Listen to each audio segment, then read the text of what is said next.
surtout trouver de potentiels partenaires pour à long terme, de faire des affaires à long terme.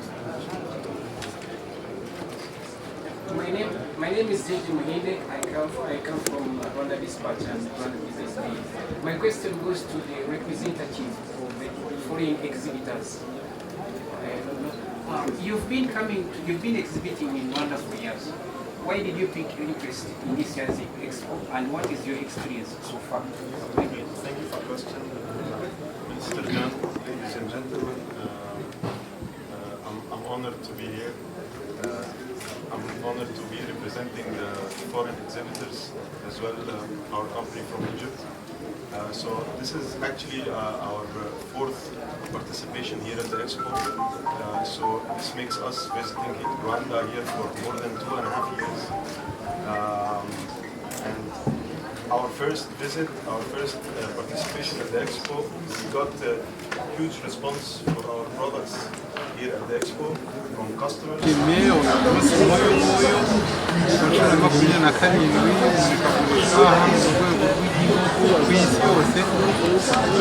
uko twitabiriye turi benshi n'abanyamahanga nuko n'abanyarwanda muri rusange bitabiriye n'abandi bose hirya no hino mu bihugu dufite by'abaturanyi ndetse n'iby'Uburaya n'ahandi. Hanyuma nka minisitiri w'inganda n'ubucuruzi nishimiye ko ka gashya namenyereje kandi nasezeranije abanyarwanda ko buri mwaka haba hari agashya. Noneho icyo ndamugaragarije ni uruganda rwa isikirimu. Uruganda rwa isikirimu zose murazizi zibaho, ariko ngewe haba hagomba kubonekamo akandi gashya, akarusho mu bisanzwe. Hari isikirimu ivanzemo akagufu y'ikawa itunganyirizwa kuri Nyiragongo. Hari isikirimu ivanzemo inkeri, izo ni inkeri zera muri iriya misozi, abaturage bameze neza, zirabafasha cyane. Hari isikirimu ivanzemo inanasi, hariya mu majyaruguru inanasi zifite ku bwinshi, dufite n'amaji yazo twese ku isoko. Hari isikirimu irimo vanille, iyo vanille ntabwo turayeza neza, yituruka hanze. Isikirimu nanone irimo ikoranabuhanga, ubwo ni akabanga nyine ukaza no gukorera bakabereka. Icy'ingenzi ni uko ni ubukungu bukomoka ku muturage, kandi icyiza cy'uruganda iyo ndavuga kubera ko mu ishami kongera agaciro ku bikomoka ku buhinzi muri Parede Fondasiyo Senegali. Iryo shami ririmo kuba ari ishami ry'ubuhinzi n'ubworozi bwo kongera agaciro k'ubworozi, bikaba ko umwana yiga neza, ko abana kwigisha gukora puratike bitabagora, kandi ntabwo ari aho ngaho n'ishami ry'ubudozi. Aha ngaha muraza gufata umwanya musure, ni uko nyakubahwa minisitiri afite nyine biringaniye, ariko n'uruganda rw'ubudozi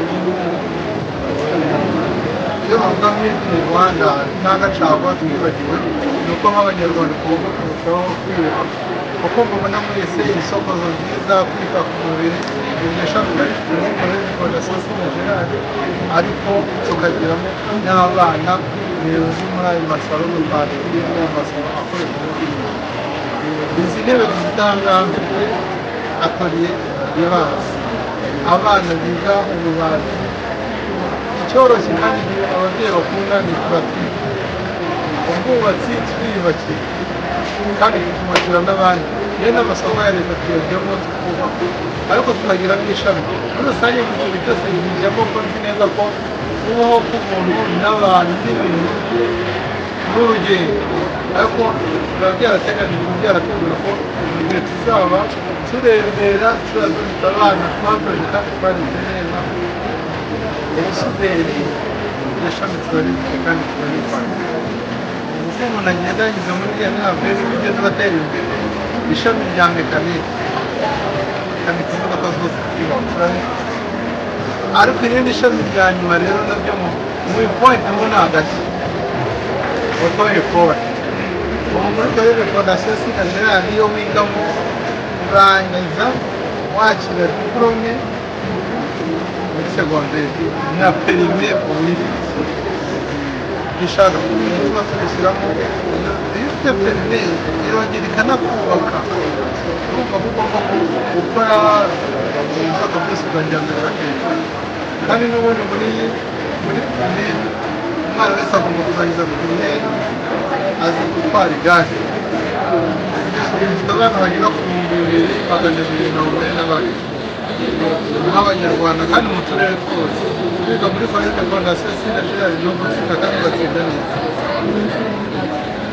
Ikindi rero birashimishije cyane urebye inyubako zirimo aha ngaha ukabona abanyarwanda ukuntu bari kwitabira, ukabona abanyamakuru ukuntu birashimishije, abanyamakuru beza ukuntu abanye n'abanyarwanda abanye n'isi yose neza ariko by'umwihariko byose ni kubungabunga turabashimira kuko muri bamwe bangera imbaraga zo gukomeza guhanga yewe umuhanga mirimo kandi guhanga mirimo ndacyabikora kuko ibitora mfite niyo navanye mu guhanga imirimo bituma ibyo nkora byose bigera ku isi yose.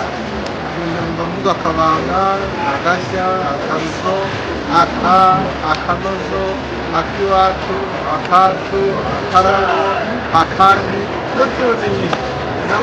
Kandi aha ngaha iyo ubivuze ntuzabikora umunani, uzaterwa inzira igihembo.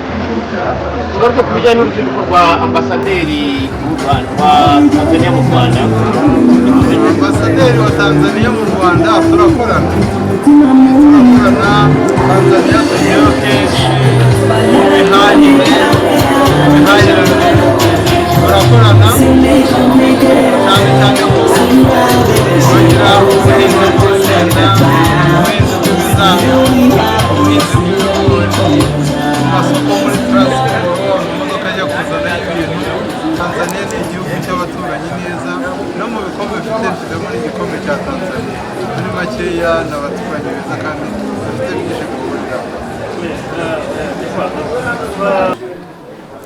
Jina langu naitwa Meja Jenerali Ramson Godwin Mwaisaka, ni balozi wa Jamhuri ya Muungano wa Tanzania hapa nchini Rwanda. Kwanza naomba tutoe shukrani za dhati kwa Sina Company kwa kupata mwaliko mimi na delegation yangu kuja kutembelea hapa kuona products na vitu mbalimbali katika kujifunza. Pia katika mwendelezo ni muhimu sana katika masoko, tuanze si wenyewe kwa bidhaa zetu kuongeza thamani